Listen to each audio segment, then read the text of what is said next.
Welcome to Optimal Timelines. My name is Sean, and this is going to be your energy report for the new moon solar eclipse taking place on March 29th at 9 degrees of Aries. Now, we're going to look at this new moon solar eclipse from three different modalities, from astrology, from tarot, and also from the ancient divination system of the I Ching. Now, if you're unfamiliar with the I Ching, it's a fascinating system, and it dates back over 4,000 years. And it's based on 64 symbols or hexagrams, each one having a different meaning. Now, the 64 hexagrams also relate to the binary number system that is used in computers, just like the device that you're watching this video on. So let's connect to the energies and we can begin the energy report. I call upon my spirit guides, guardians, and the wisdom of my ancestors to bring forth the information that's true and correct for all who see and hear this reading, that it may bring them the most beautiful, happy life possible and set them on their most optimal future timeline. So may it be. Now, this new moon solar eclipse taking place on March 29th at 9 degrees of Aries is something that I like to call an energy train.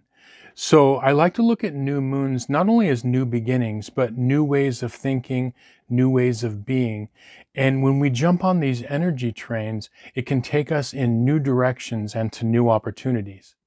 Now, since this new moon is also a solar eclipse, it can be an energy portal that can help us transform karmic patterns in our life and show us where we need to make adjustments and changes and bring us into a new direction. Now, this new moon solar eclipse at 9 degrees of Aries is also bringing up themes of Aries. Where do we need to be more of a warrior in our life? But also the themes of its opposite side, Libra. Where do we may need to be more of a peacemaker? And so somewhere within each of us, we have to find this balance. For each of us, it'll be different.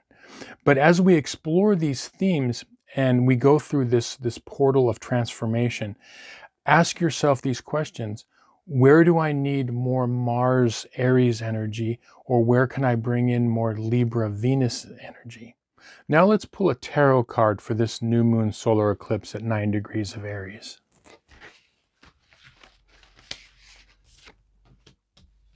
So the theme card that popped out for this new moon solar eclipse in 9 degrees of Aries is the Three of Wands reversed.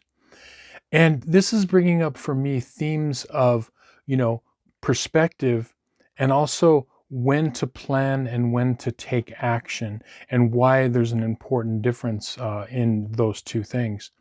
This is also reminiscent of the I Ching hexagram, which we're going to get into in a moment. But this card is showing that as far as perspective goes, we need to see, we can only see things clearly from a position of stillness. Like, for example, if we are traveling somewhere down the road, and let's say we're traveling at a very fast speed, what happens when we're looking for something? We're looking for a street or an off-ramp or whatnot. Do we continue going at a fast speed or even speed up? Or are we slowing down in order to find our bearings, right? So it's obvious what we all do is we slow down. We have to slow down to see where we're going, to navigate. Now, if we know where we're going and we know that it's going to be many miles ahead, well, it's all full steam ahead. And so that's the importance of the Aries Libra balance, is when to actually slow down or decrease our speed in order to understand and get the proper perspective of where we're at in our life. Now, the I Ching hexagram that's related to 9 degrees of Aries is hexagram 41. The hexagram is called decrease, or you might want to say less is more. Now, how can restraint bring happiness? Well, let's put it this way.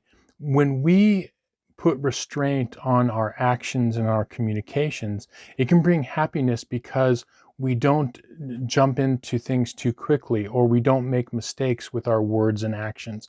So think of those times when we've regretted that text or email that we sent, or something that we said, or something that we jumped in too quickly, to, and how that can cause, problems in our life.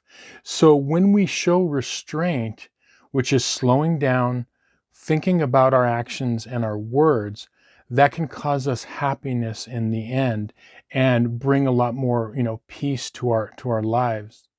Now, one of the other things energetically that this hexagram is pointing to is, you could say, the difference between the subtle versus the blatant. And so what we're really looking at is, we're looking at the energy of, Aries, with the planet Mars ruling it, and then we're looking at Libra ruled by the planet Venus. So we're looking at the blatant and we're looking at the subtle. There's times in our life when we have to be more plain, upfront, and blatant. There's definitely times in our life. And then there's also times when subtlety counts.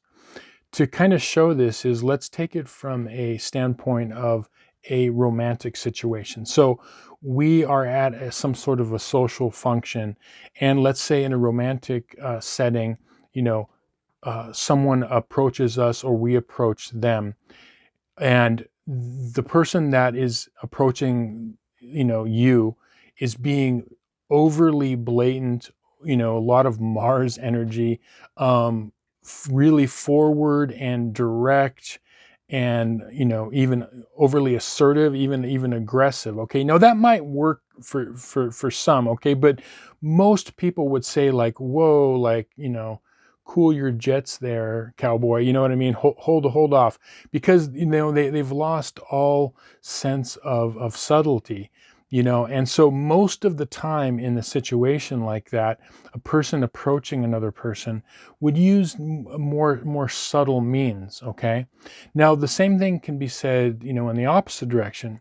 There is a time in our lives when we can be too subtle, when we need to be speak things more upfront and plain. And that's what this energy of this hexagram and this new moon is saying, is where in our lives do we need to be more direct, bring in more Mars energy, and where in our life do we need to decrease that and be more subtle and bring in that kind of Venus energy. Now, finding a balance in that can really help our lives, because, as I said before, we've all experienced a time when we've taken action or did something in communication wise with, a text or an email that we've regretted. And so that's the art of knowing that balance. So yeah, a very, very powerful new moon solar eclipse. So as we're going through this, just ask yourselves, in your life, where can you find that balance between the subtle and the blatant? Anyway, I hope this reading was helpful to you and you found some value in it. Thank you so much for watching. If you'd like a personal tarot reading based on your astrological chart, or if you'd like your astrological chart analyzed, there's going to be a link to my website in the description box below. With that, I'll say thank you. We'll see you on some more videos. Many blessings.